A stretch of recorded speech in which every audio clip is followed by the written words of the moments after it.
మన ఇల్లు మన లోకేష్ రెండో దశ పట్టాల పంపిణీ మంగళగిరిలో ఆ పట్టాలు పంపిణీ చేశారు. లోకేష్ 3,000 మంది పేదలకి పట్టాలను పంపిణీ చేశారు.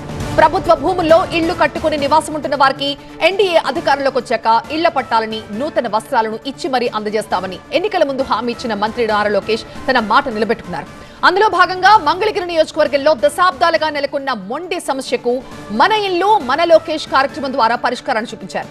మంగళగిరి తాడేపల్లి మండలాల్లోని ప్రభుత్వ భూముల్లో దశాబ్దాలుగా నివాసముంటోన్న 3,000 మందికి పైగా శాశ్వత ఇంటి పట్టాలని తొలి విడతలో అందుకున్నారు. గుంటూరు జిల్లా మంగళగిరిలో మన ఇల్లు మన లోకేష్ రెండో విడత కార్యక్రమాన్ని ఈ నెల 21, 22 తేదీలలో నిర్వహిస్తున్నామని చెప్పారు.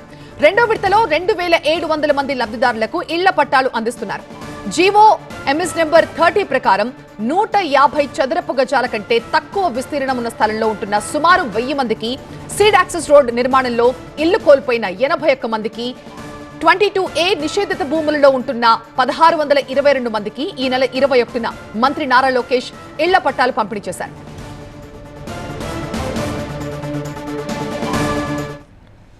అభివృద్ధి సంక్షేమం చేయాలంటే కేంద్ర ప్రభుత్వం సహకారం చాలా చాలా అవసరం. ఈరోజు గౌరవ ప్రధానమంత్రి శ్రీ నరేంద్ర మోడీ గారు ఆంధ్ర రాష్ట్ర ప్రజల కోరికలన్నీ ఒక పద్ధతి ప్రకారం తీరుస్తూ వస్తున్నారు. సౌత్ కోస్ట్ రైల్వే జోన్ ఏర్పాటు చేయాలని 3 దశాబ్దాలుగా మనందరికీ ఉన్న కళ అది నెరవేర్చిన వ్యక్తి గౌరవ ప్రధానమంత్రి శ్రీ నరేంద్ర మోడీ గారు.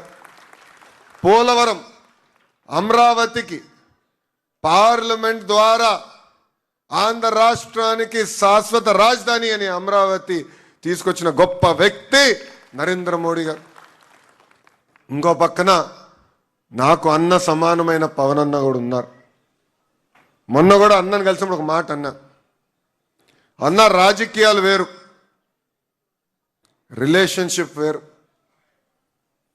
ఆ రోజు చంద్రబాబు నాయుడు గారిని ఒక తప్పు కేసు పెట్టి జైలుకి పంపించినప్పుడు కరెక్ట్గా 3 రోజుల తర్వాత పవన్ అన్న వచ్చి నన్ను కలిశాడు. ఆయన ఒక మంచి మాట అన్నారు, నీకు అన్నగా నేను నిలబడతా, నీకేమున్నా ఎప్పుడున్నా ఒక్క ఫోన్ చేయని నాకు భరోసా ఇచ్చింది మా పవన్ అన్న. మంగళగిరి ప్రజలు హాయిగా బతకాలి, రాజకీయ ప్రమేయం ఉండకూడదు, రోజువారీగా చల్లగా ఉండాలి.